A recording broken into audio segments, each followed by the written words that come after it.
Hi, thanks. So my name is Keathley. I currently am working on doing renewable energy stuff, trying to create sustainable fuels, and we're using Elixir for all that. So if that's interesting to you, if you want to help save the planet, come talk to me later.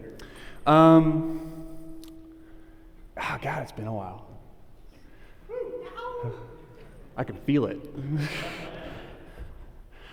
Oh, it's good. All right, I'm super glad to be back here. It's so much fun to get to hang out with all of my Elixir friends again. It's been way too long, I think, for all of us.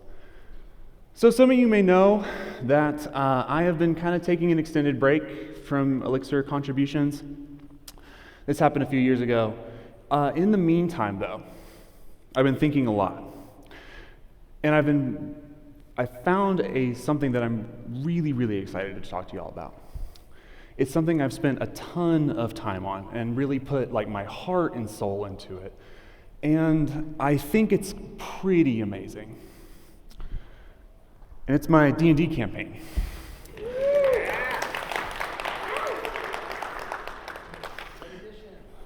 Fifth edition. I will have no edition wars in this room, please. I love D&D. It's so great. I'm kind of a forever DM. A little bit, I trade out every now and then, but for the most part, I kind of sit on that side of the screen. I really like sitting on that side of the screen because I love being that one-person Greek chorus for the rest of your players. You get to build these cool scenarios and set stuff up for all these people, all your friends, your best friends, who get to experience this world that you're creating. And you get to build all kinds of weird monsters and bad guys, and you get to set them up such that your best friends, get to become heroes and tear them down.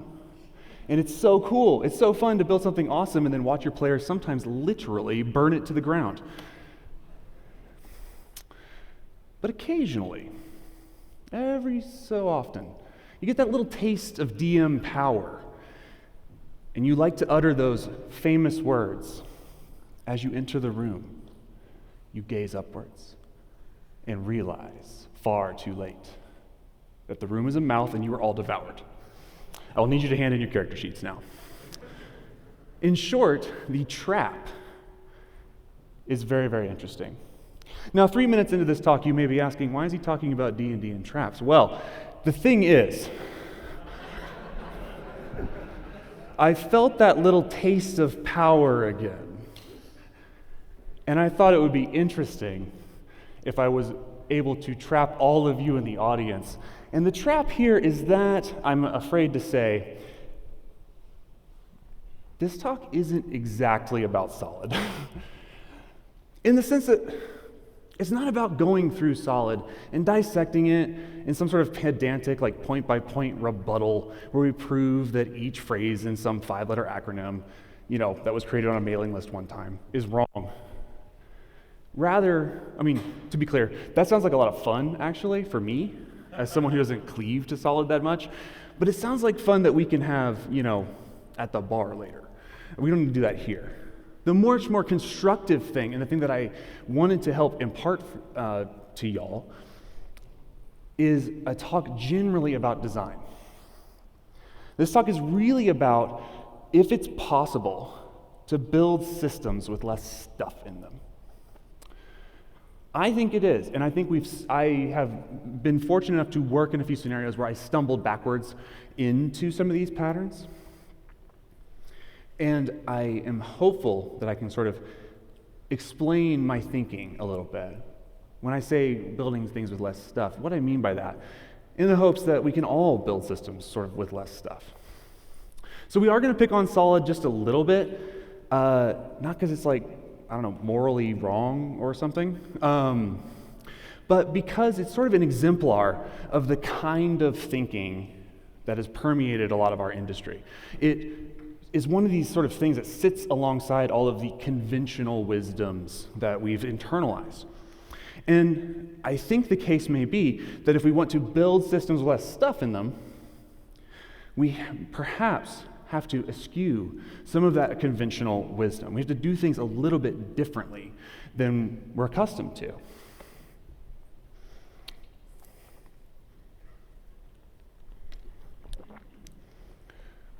Oh gosh, what? Okay. All right, we're abandoning the clicker. All right, here we go. Cool, so solid, what is it? Well, it's 5 principles. Single responsibility, sometimes referred to single reason to change, open and close, list off substitution principle. By the way, that's the one that's probably the most important and least understood. Interface segregation principle and dependency inversion principle. These are 5 general ideas to help people build, I guess, better software. That's kind of the interesting question. What is any of this in service of? Right? We're sort of told these things as like Platonic truths. And it's, I think, really important to question those truths and to consider, what was this trying to achieve? And in order to answer this most pertinent question, we really have to consider the context that Solid came up out of. So Solid famously was created by Robert Martin and Michael Feathers on a mailing list one time. Michael Feathers realized if you took these principles and put them in this order and took the first letter, they made this thing called Solid. And it's important to think about what those guys were doing. What was their aim? I mean, cynically, you could say it was to sell books. I don't think that's true. But what kind of was the context of the world that they were in? Well, at the time, most people probably didn't use version control. If they did, it was probably something like CVS. I don't know if anybody has experience with CVS. I don't. But it would, I guess, throw away history if you like renamed a file and stuff like that. You were probably handed a literal specification when you were going to build something, right? Because you're at Xerox and you got a whatever printer thing that you're working on, and they're like, this is how it has to work with the hardware, and so you have to fill all that stuff in. Continuous integration meant a very different thing than just run my tests when I push it to GitHub. And I think, in short, the cost of changing software was really high. And part of that cost was that it was risky to change software, to change the physical code itself. And I think, in my estimation, what these principles were trying to achieve was to reduce that cost of changing the code itself. That was its goal. Now, that's well and good, but why do things like this spread? Why do things like this get adopted? Why do they find traction? And I think the simple answer is because pithy, single sentence principles are like linters for your brain, right? They're this cool thing that you can sort of offload strategic thinking into. And that's not necessarily a bad thing. We use principles in a lot of our daily lives to guide the decisions that we make. And so if we have a series of principles about software, then we can kind of offload some of that strategic decision making to those principles themselves, and it frees up our brain to work on perhaps more pertinent problems. So it's not necessarily that they're bad, it's just that I think, personally, in my experience, software design is really hard. Really, really hard. And getting good at this is work.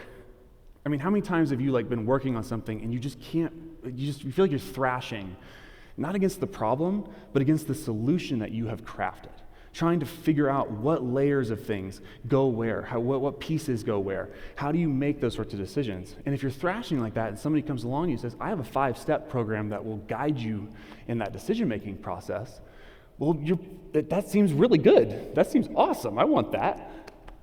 In short, I think principles like this tend to be really easy to adopt because you just follow the steps. And then you're hopeful that those steps actually bear fruit in the future. Unfortunately, I don't think software design really fits in an acronym. And I don't want an acronym, so don't expect one from me. What I think we want is something a lot closer to a philosophy, a way, a guiding sort of thesis, a way to talk about these sort of things, and principles that fall out of them because of that. So, the question I believe that the authors of Solid were asking was, how do we make it easy and safe to change software? What if we were to reject that question and instead asked our own, how do we add new functionality to a piece of code without changing any of the existing code? That's a lofty goal, and it's just a little bit of a platonic ideal, but I think that this fundamental premise is really, really captivating to me. Like, what would that look like? Oh, that's fascinating. Like, how would you design and start to think about systems? And these sorts of thoughts are what have sort of guided me recently, and I'm hopeful that I can convey some of that to y'all. So in this talk, we're specifically going to talk about a couple fundamental ideas. These will form sort of the baseline of what we're discussing. We're going to talk about the notion of deep layers versus shallow layers. We're going to talk about when things are better together and when they're better apart. And we're going to talk about ways that Elixir specifically allows for extension in our applications.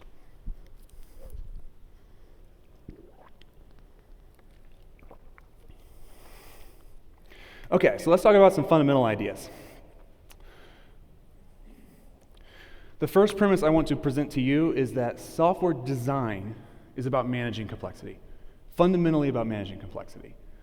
Now, this is very different than the overall engineering process of analyzing the problem you're being given, exploring the solution space, finding a suitable solution that actually meets the requirements being given to you.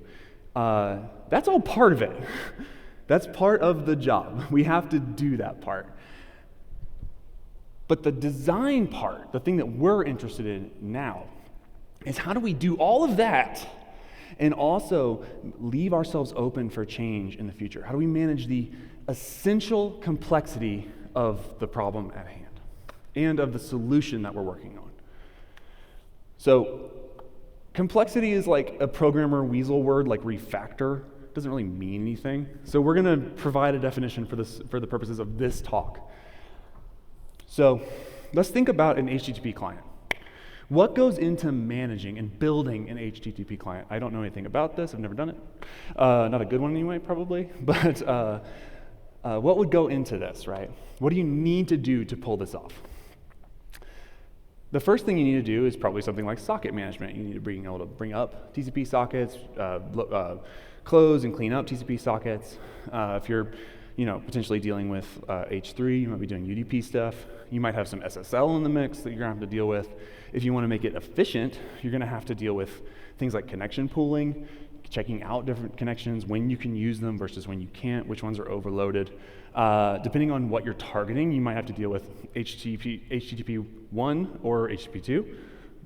You have to deal with things like parsing the HTTP payloads themselves, and more, much, much, much more. This is all what we would refer to as the essential complexity of the problem. You can't not do these things and have an HTTP client. Or rather, you could not do these things. You could choose to not do them, but that's an explicit choice to not do them. So you have to actually handle the complexity that's being presented to you. But that's not really the full equation, because the total complexity, the thing that we actually really care about, is all of that essential complexity, all the stuff we have to deal with, multiplied by the number of interaction points that we have when we build a solution. So what are interaction points? Well, they're things like how often you need to care about the layers underneath you. How often you need to care about things like connection pools. How often you need to care about TCP. Or furthermore, how often you have to care about things like packets and sends and acts and confirmations and those sorts of things. The other, and probably the most critical point of interaction points, is what we sort of refer to as dependent code, right? This is where your interaction points really come from, is all the other dependencies. And I don't mean dependencies in the sense of like a library. I mean dependencies in the sense that if you make a change in module A, that forces a change in module B. There's obvious ways that this happens, things like function signatures changing. But then there's more subtle ways that this can happen, which is that perhaps you're dependent on some unspecified behavior in module B and then module B changes it. Well, that has filtered back out into module A. Or perhaps module B is a state machine and the order in which you can call functions has now changed. These dependencies sort of push back on each other, and these create interaction points. The second premise is that all code has a cost. Every single unit, every line of code, every module, every struct adds cost to the overall system. It adds cost in the sense of it adds cognitive load, cognitive burden, things that you need to load up into your brain to work and do your job on a regular basis, to work efficiently. So with that in mind, anything we add to the system has to provide significant value. Perhaps not maximal value, but certainly significant value.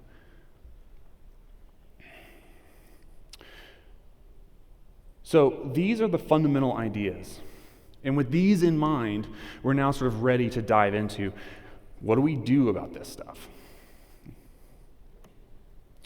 So we said that total complexity is the sum of all the essential complexity multiplied by the interaction points. Well, it's been a little bit since I took a math class, but I'm pretty sure if we were able to take that interaction points to something like 0, we could effectively remove complexity from the system. Is that fair? That math checks out to everybody? I think that look, it's up there on the board. It's an equation. I think that's how that works. As we remove these interaction points, we do this in a thing that we talk about all the time, which is the notion of encapsulation. In this case, it's not just for state management. That's typically how we talk about encapsulation. But what we actually care about here is encapsulating the complexity that we're dealing with, that essential complexity that we're forced to deal with. So if you think about a common API, common class or a module,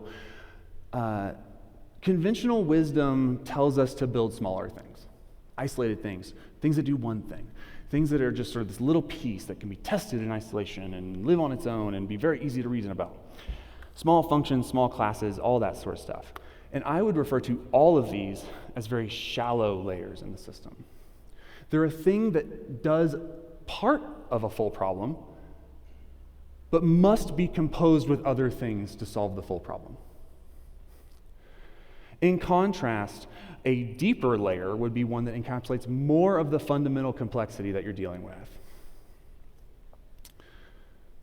And in an ideal world, the best case, perfect scenario, not only does that module handle all of the complexity underneath it, but it also has a very, very small and limited interface, right? You can think again about our HTTP client example.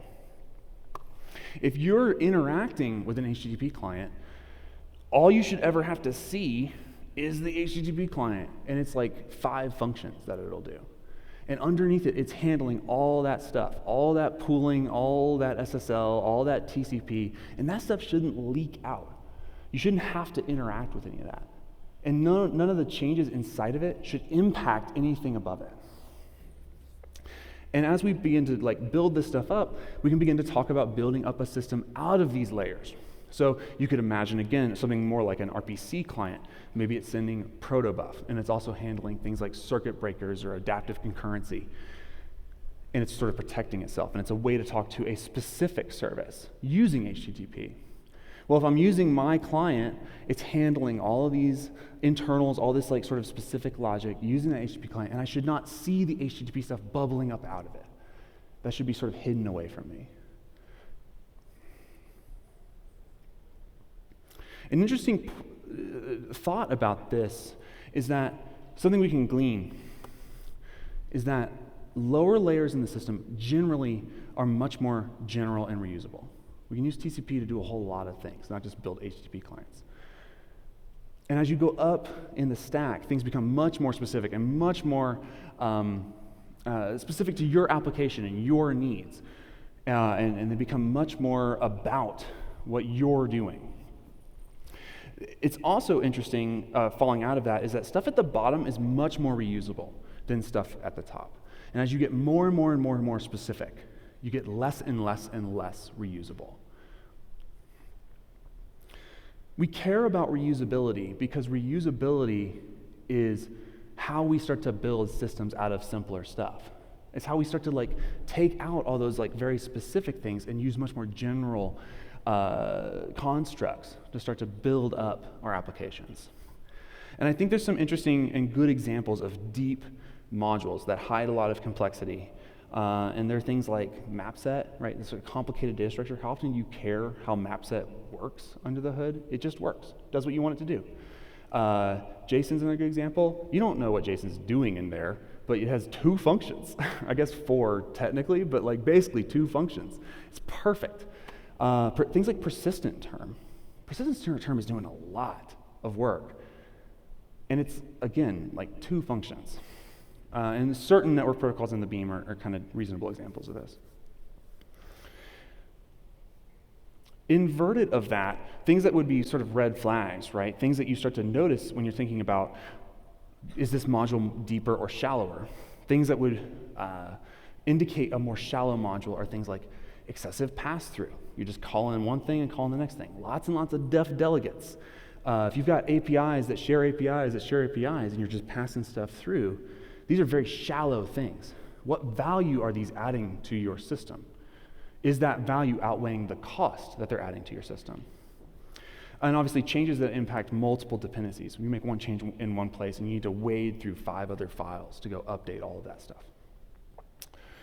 And I think generally pushing very specific details into the lower layers of your system tends to be a pretty big red flag of perhaps not getting the layers in your system right. So we're starting to build up these layers. We can start to think about how we build up these layers in our applications. And the question becomes, what goes in what layer? How do you have a heuristic to talk about what goes in what place? So if we imagine something like a web request that hits some handler, it doesn't matter what it is, it could be Phoenix or Ino or Plug or Ellie or whatever, just some handler somewhere. And what we want to do is read from a cache, and if it's empty, we want to go to the database. Where do these 2 things go? This is a time-honored question. Where do these belong?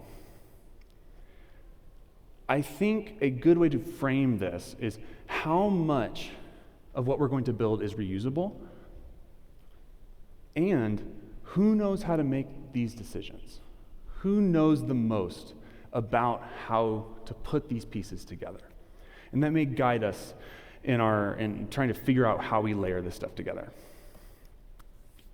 So we could wrap both of these things up in a single module, and we could just call that module directly from the handler, and that's easy enough.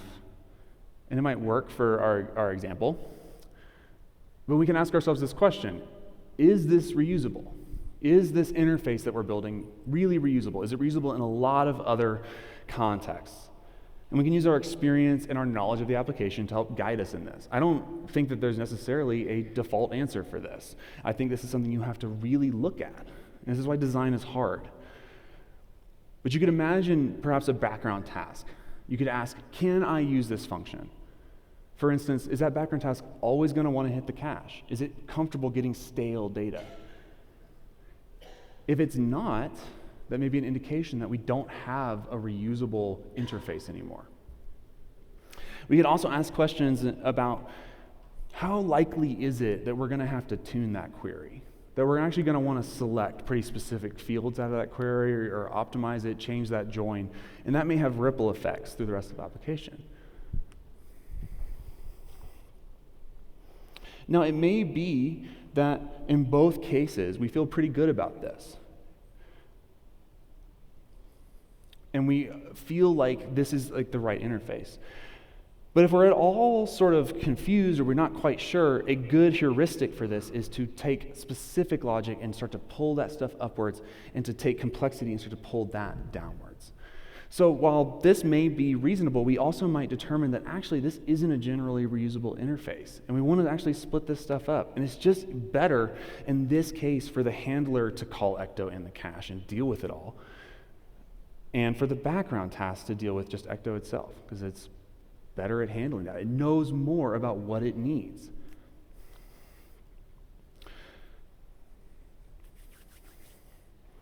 The other thing that we can start to look for are things like pass-through modules, and we can really just start to eliminate them. So for instance, if you've got some web request handler and you're calling some wrapper, I work in a lot of code bases that end up with these sorts of things inside of them. You should just delete this stuff. This does not do anything for you. These provide very low value, and you just want to start to get rid of all of that stuff because you're looking for a complete solution. As you're reading code, you just want to see what it's doing. So we've talked a lot about modules and ways to kind of like think about where things go in modules. But we also need to think about functions. And I'm going to show you something that may alarm many of you. So prepare yourself. How's everybody feel about this? Yeah? Get some yays? Any nays? I see a shaking head. You don't have to shake your head, you just speak up. They can't hear you at home.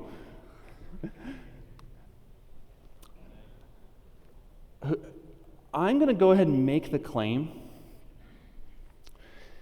that this is preferable to breaking up this function into lots of little discrete private functions inside of your module somewhere.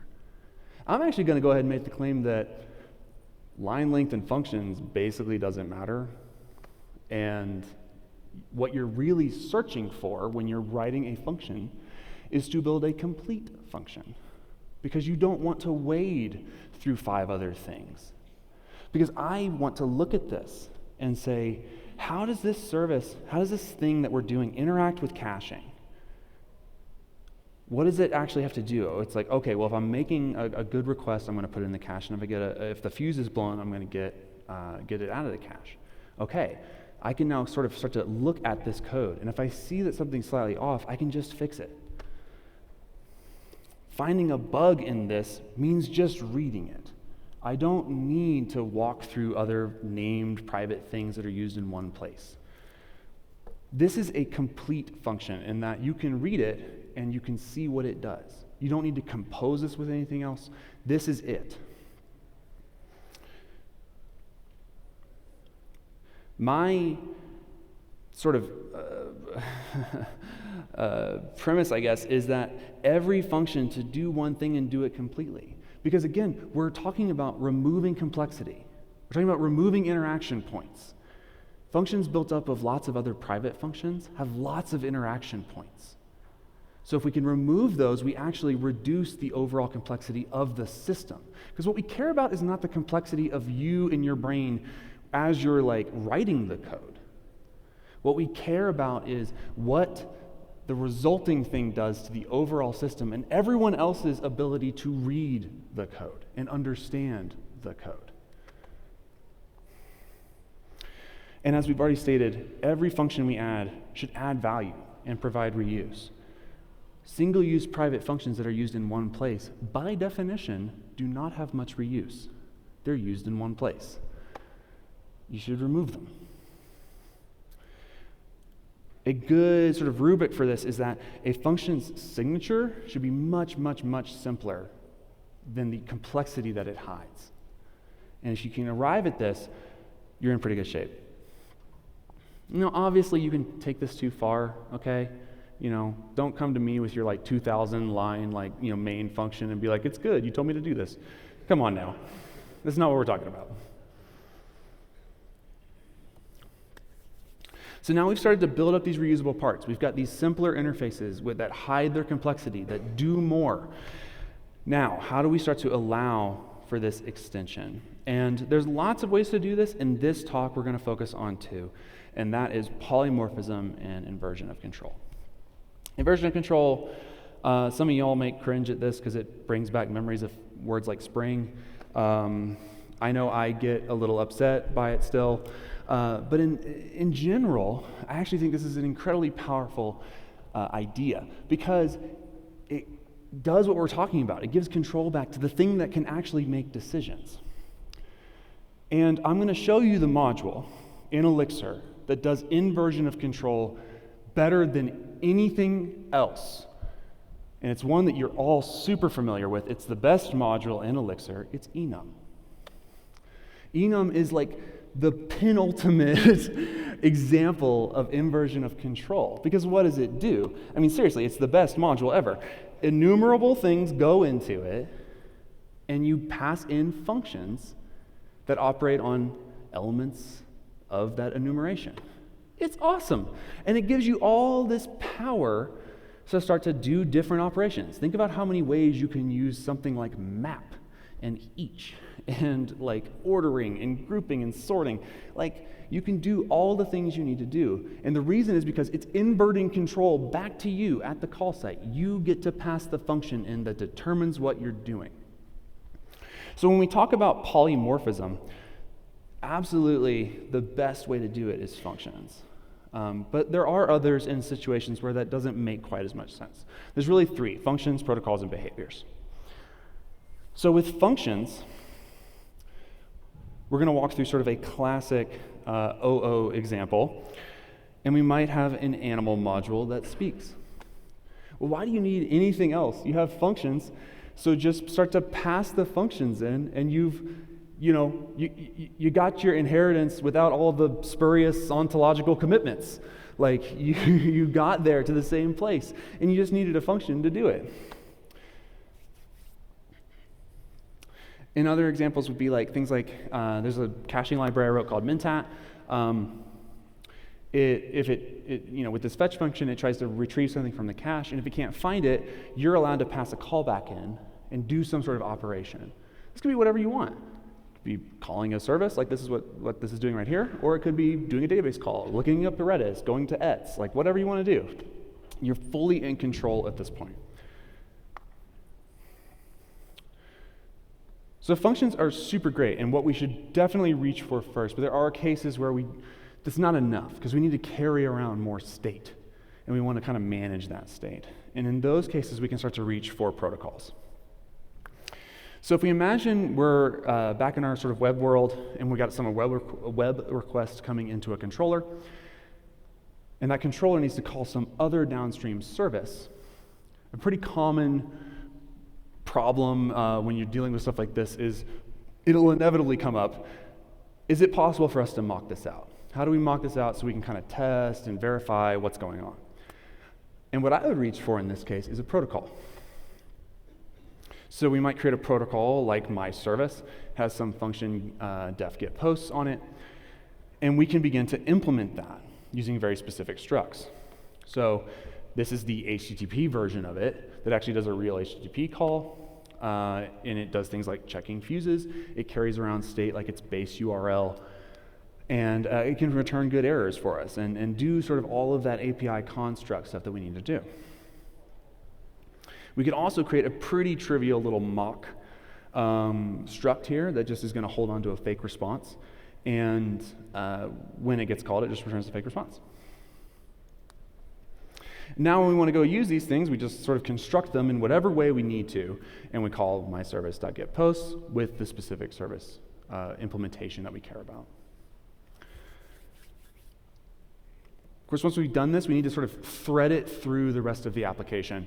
And it can become a little bit tricky of like thinking about how we start to do this. Like, how do we get these things start to inject these things into the system? And in this specific case, well, the plug is a data structure, and you can just put stuff into it, and that's what I would do, is just inject it, whatever struct you want, directly into the plug con, and then you're good. So when you're in your controller, you can just dig it back out again and pass it on, and you're good to go.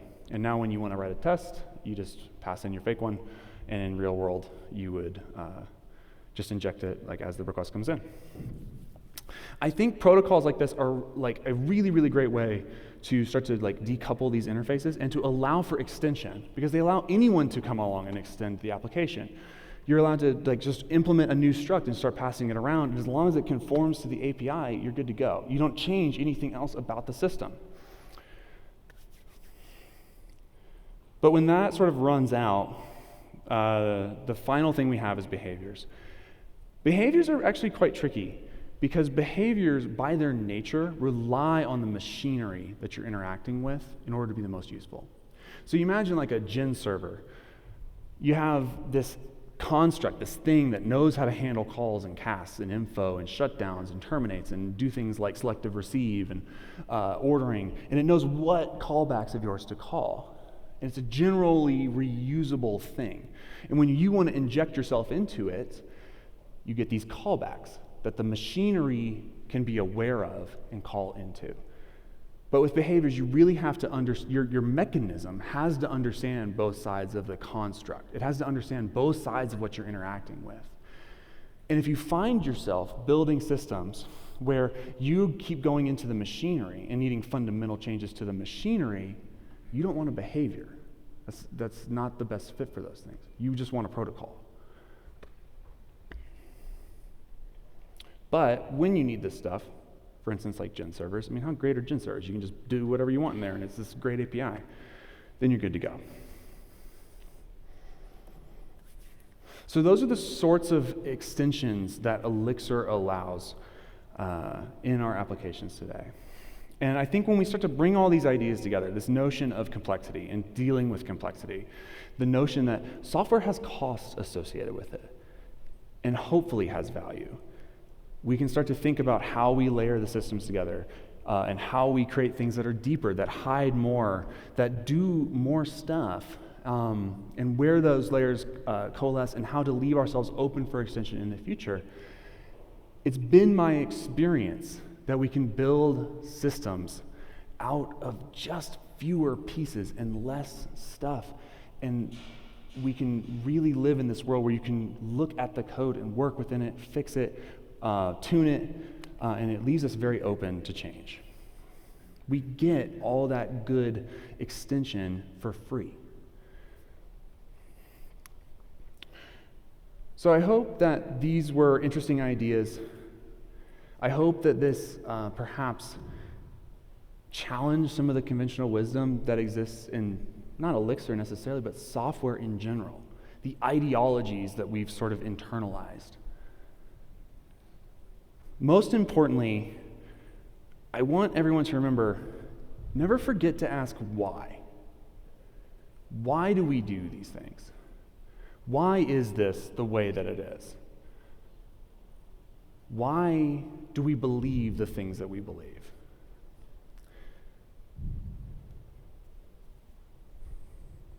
Thanks.